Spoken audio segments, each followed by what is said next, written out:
Alright guys, I don't know if you're able to see it, so all I did right now was remove the air box for the air filter. I unplugged this sensor here, coolant temperature sensor, one of the camshaft sensors, sorry. And so of course I of course had to take off the computer and set it aside. I don't like to disconnect the connectors if I don't have to. So for this job, it's the thermostat assembly, which is from that spot all the way up to right where this hose clamp is at.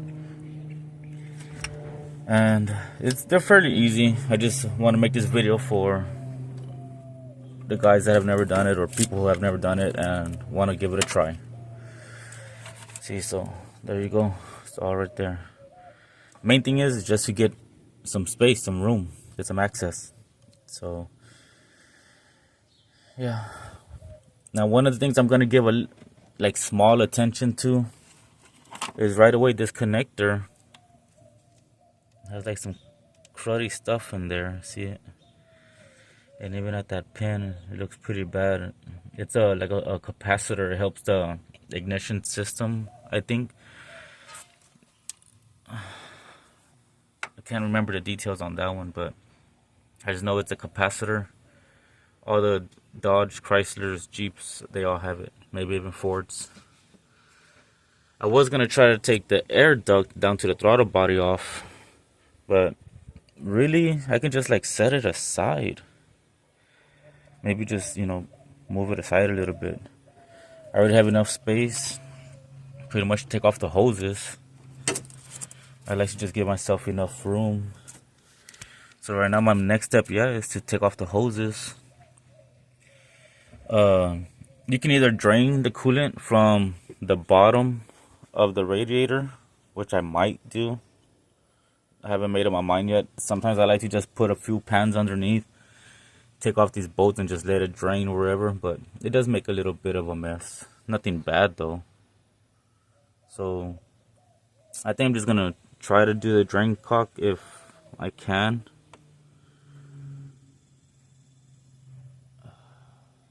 If it isn't really tight on there. Sometimes they're kind of tight, so maybe I just might loosen this one up a little bit and let it pour out a little or something. I don't really know yet.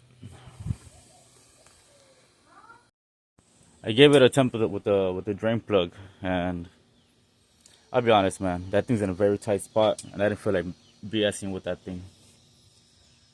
That's why I pretty much stopped doing those, unless it's some vehicles are easier than others. For this one, I didn't want to. So what I'm gonna do is show you how I remove the hoses. Right now, I already have my tool on one hose right there. Fairly easy thing, but this is for videos for if you don't know what's going on or know what you're doing. Of course, I use this tool for hose clamps. Helps out big time in jobs like this. Just wiggle this back, release the tool. Now always twist, because all these hoses are always gonna make a seal onto whatever it is they're on, whether it's metal or plastic. So what I do, right now, since it's this really tight space, or not really tight space, but you can't really get your hand around that, I like to use a pair of these pliers. So what I do, I just get a good comfortable size where I want it,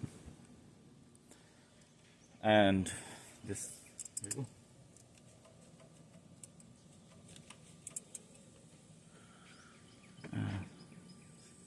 So pretty much just wiggle it loose. You gotta break the seal. Cool.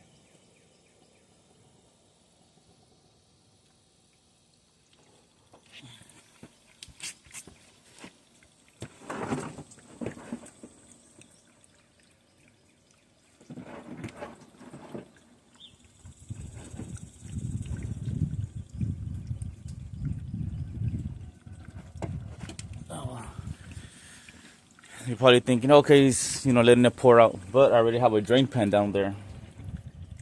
Yeah, you're gonna make a little bit of a mess, not too big of a mess. But as long as you have 2 or 3 in spots that you know is gonna leak at, you'll be good.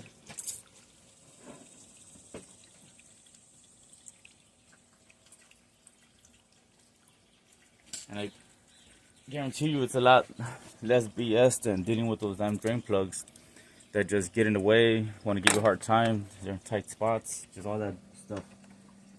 So I think I'll get my tool around this one. So if I can't get my tool around that one, go back to my pliers. These always come in handy, this style, well, at least for me.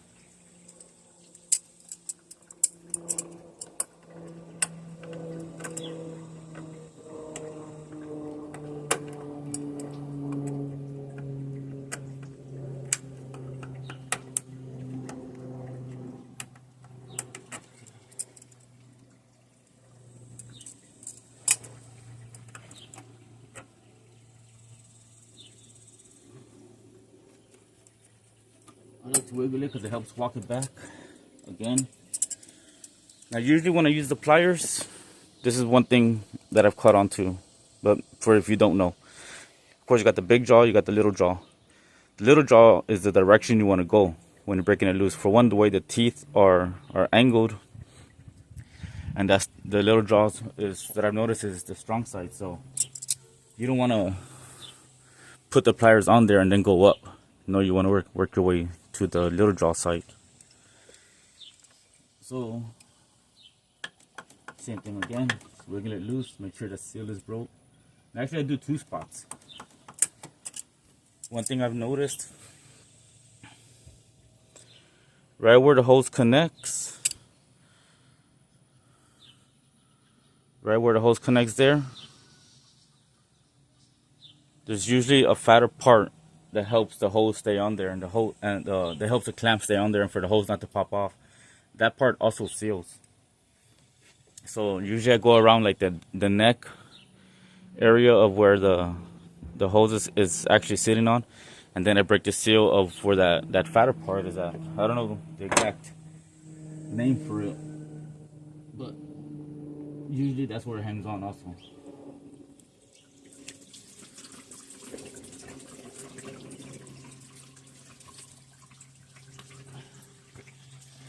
The drain pan is big enough to cover up a good portion of the area that is draining, so I'm not worried. I'm constantly checking it so that it's not spilling onto the concrete and just running wild. Okay, where am I? Okay. Ooh, okay, I'm right over there. I'm on my next hose.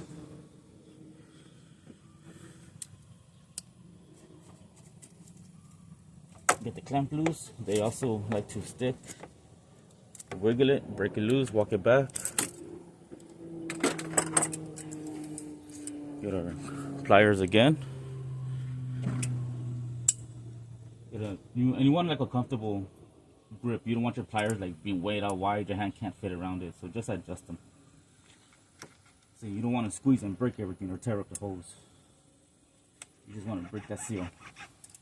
That's it.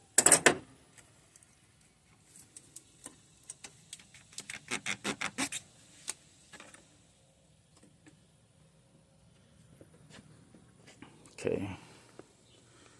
Where's the next one? Next one is right down there. Let's see if I can get this tool in there. Yeah, I should be able to.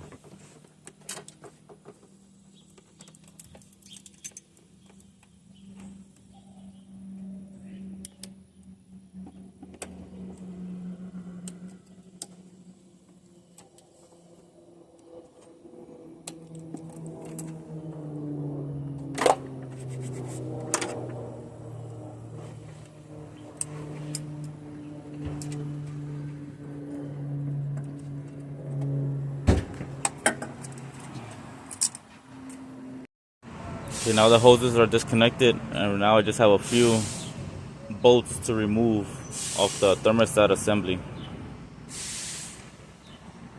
bolts right in the middle. And they're only 10 millimeters, so typically I just use the long socket, 10 millimeter.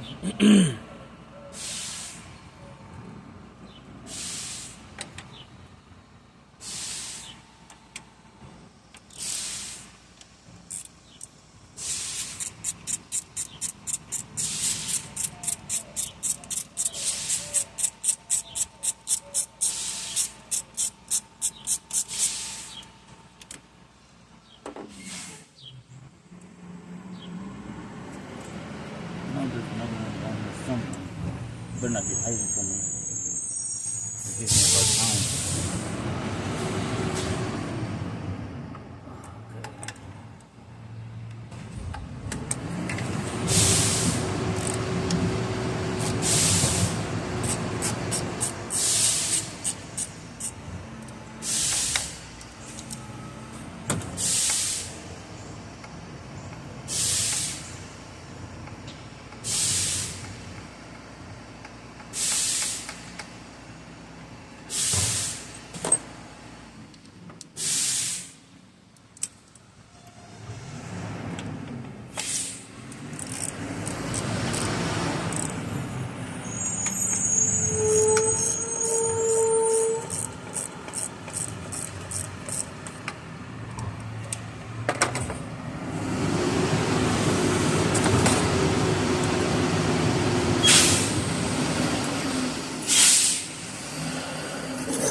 Now what I'm gonna do, never mind the dump truck.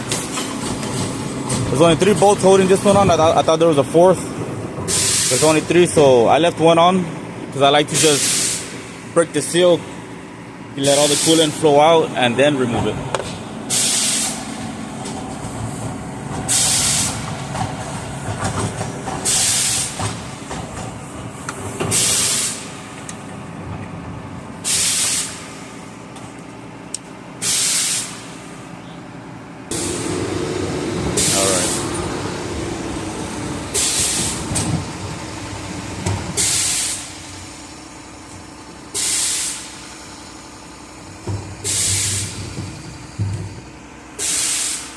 Maybe I should have just taken it off, but sometimes I don't like it when it makes a mess, though. What is getting there?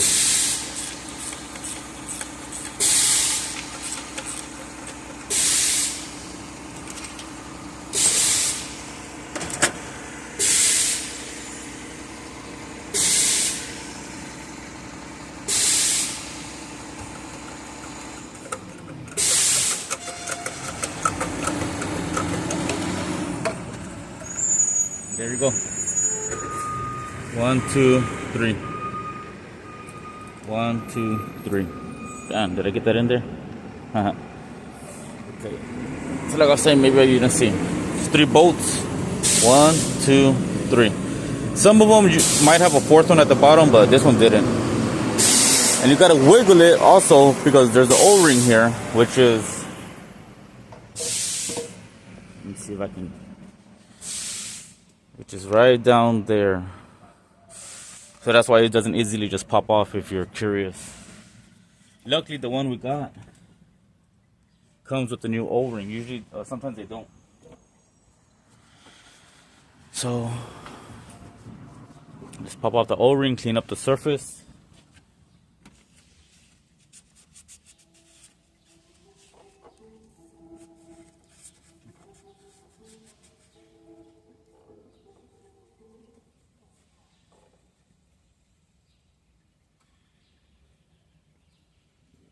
It's gone. But everything's looking good, so I'll be right back. Now we're gonna clean up. First thing I'm gonna do is take off that O-ring right down there. And sometimes I use a little screwdriver. Sometimes I use my picks because it just depends on the application, I guess. I don't know how tough they are. Like this one right away, well, the pick got it pretty good.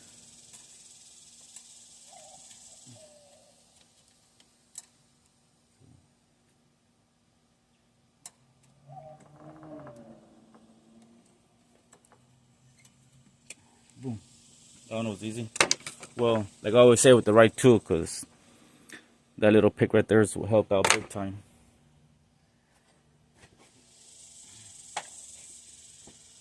And now, the way I clean it, I always start off with a steel brush. I know they say don't use steel on aluminum. Then I finish it with the brass brush. I need a new one, but this one's still doing the job. And while I'm doing it, I hit it with some brake cleaner.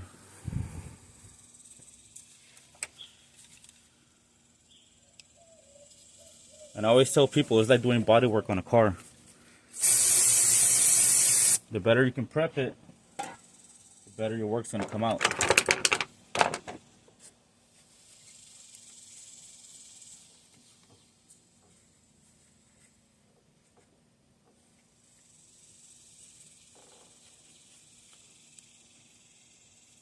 See, just the brake cleaner, easy, it's already getting there. And all I've used so far is just one little rag. Yes, it's dirty, but I've dealt with worse, where I've wasted more towels than I had to. So right now, all I'm really doing is making the best out of, or getting the most use out of this towel. Instead of, you know, a new one after a new one after a new one. Cleaning up as much as I can.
Not better. Alright, so that's it. I like to wet my brush a little with the brake cleaner. I'll do it over here so I don't mess up anything. Get a little wet like soap. Scrub off the gritty.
That's a steel brush.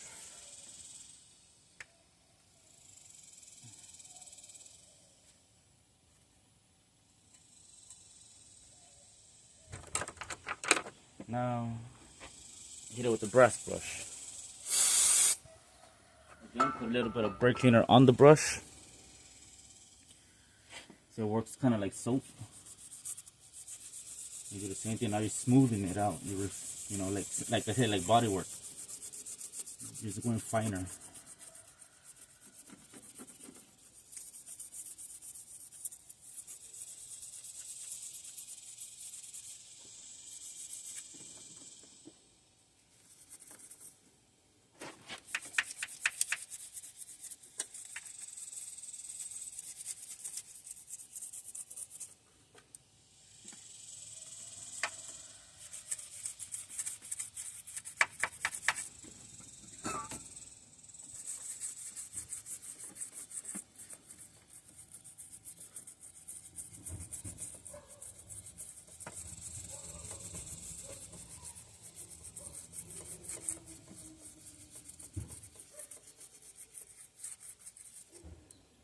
That's all there is to it.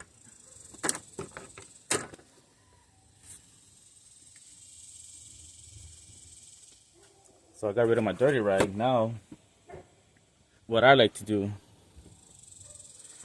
get my paper towel, right? For little strips. So then I've wasted a lot of towels doing stuff like this. So I've learned if I just do strips, that's all you need.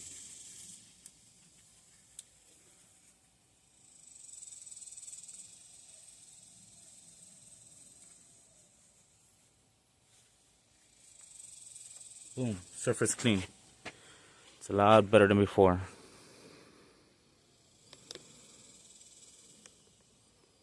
Nothing like it was before. Now it's hard to get a wire brush inside that little groove for that O-ring seal. I think that's more challenging, but what I'm gonna do is just try with this little screwdriver.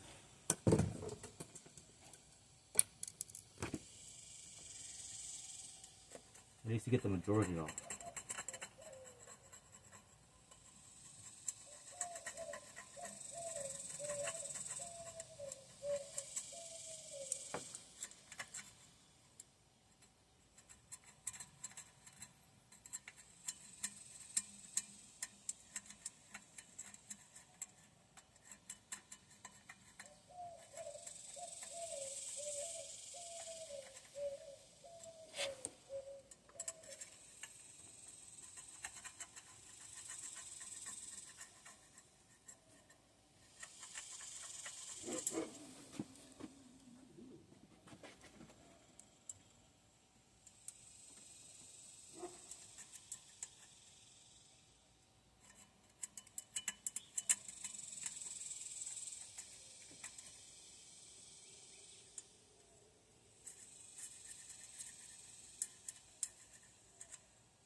Now the one thing getting to my nerves is the coolant keeps leaking out. There's ways. Sometimes I put a jack on the side that it's coming out, so it lifts it and makes it go the other way. But we'll see. Sometimes I just shove this sucker in here. Give it a couple minutes, hopefully it gets the majority soaked up. But other than that, you're ready for installation. Now, I'm going to show you a little extra that I do. And because it's a new O-ring seal, you could do it, you could not. They're supposed to seal, but it's a little added protection.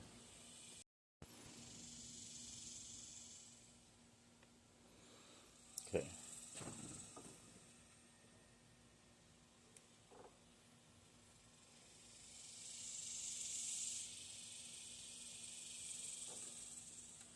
Okay, we got our new O-ring, right?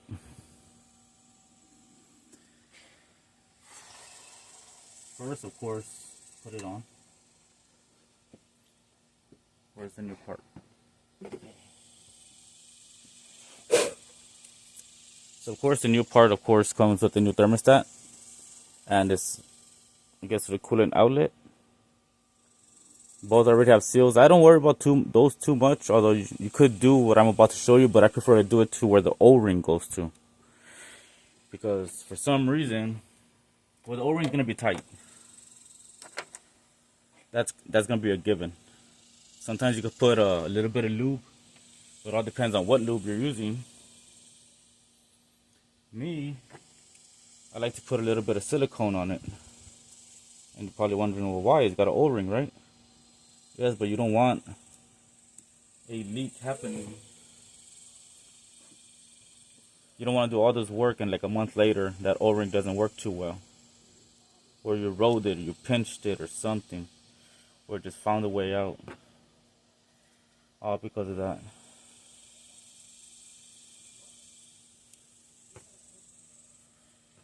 So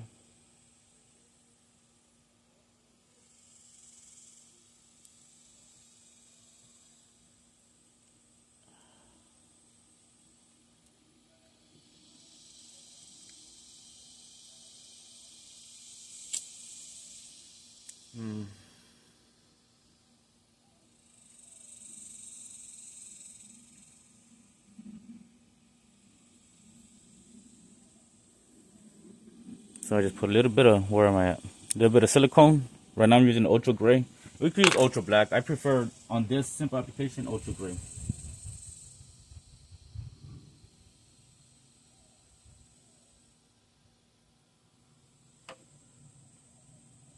Spread it on like icing on a cake.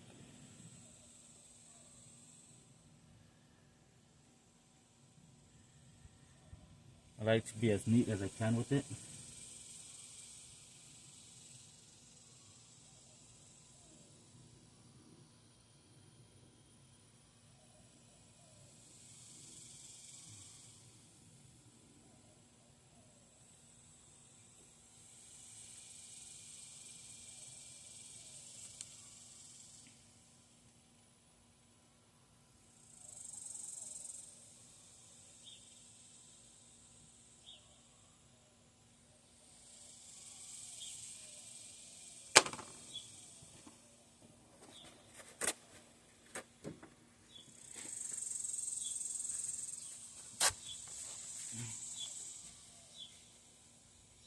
Damn, coolant's still coming out a little bit. It's not that I can't handle it. I've had a lot worse. But there you go. I don't know if you can tell, but I got a good coat around the O-ring. Where am I at?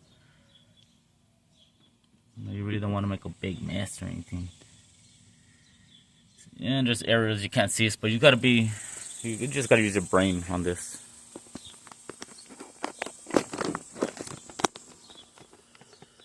Okay. And sometimes, well, depending on the application, I might put some on that one and on that one.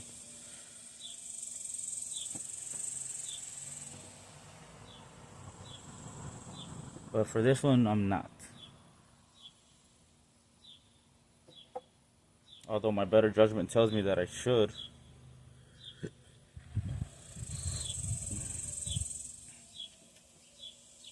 But I know this motor, it doesn't overheat.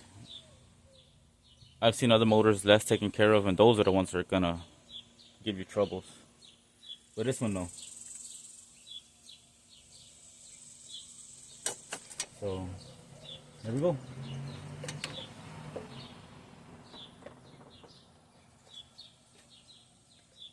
Pop that sucker on. See that O-ring, or that silicone on the O-ring.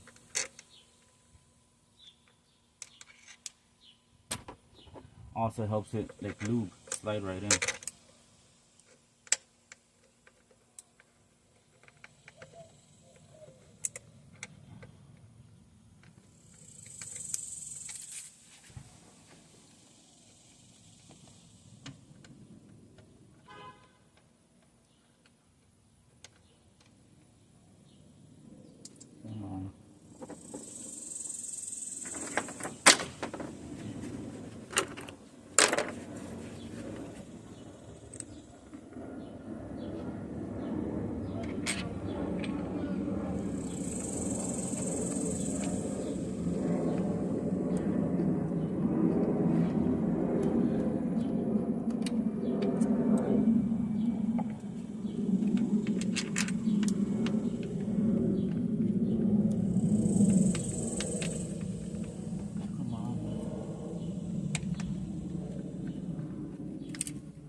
That one started at least.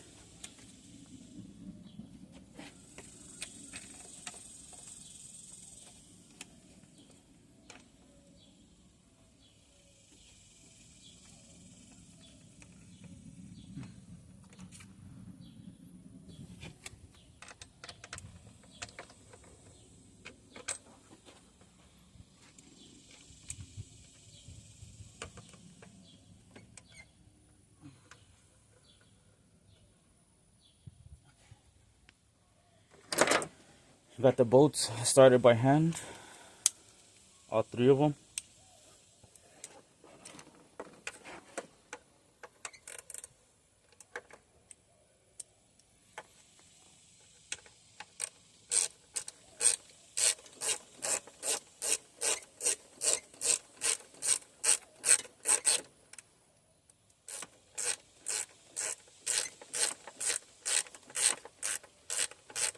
No, it didn't go all the way down. Well, I didn't tighten it all the way. Only enough to where it's almost there.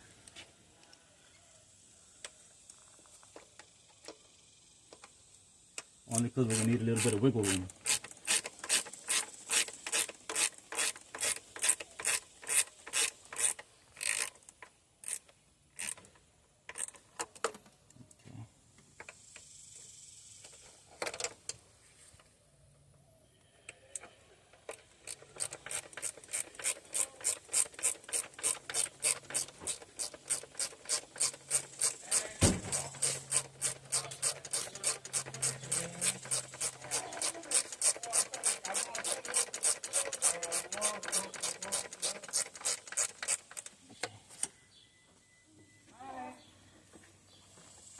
And now that I've got all three of them worked down, now I'm gonna evenly sit it.